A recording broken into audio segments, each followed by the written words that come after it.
Morning guys! Good morning, good morning, good morning. Napakasaya ko talaga ngayon guys kasi gawa nga ng long last month is birthday ko. So ngayon guys is nag-late gift yung amo ko. Nabigla ako kaninang umaga kasi naghatid siya ng estudyante.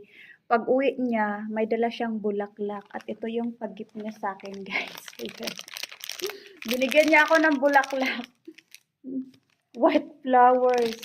At saka, may paano siya, may pasobre yan. Ayan yung pag-gift niya sa akin. So, hindi ko na ipapakita yung laman. Ayan. Ayan yung laman. O, diba? Tapos, may ano pa, may pabango.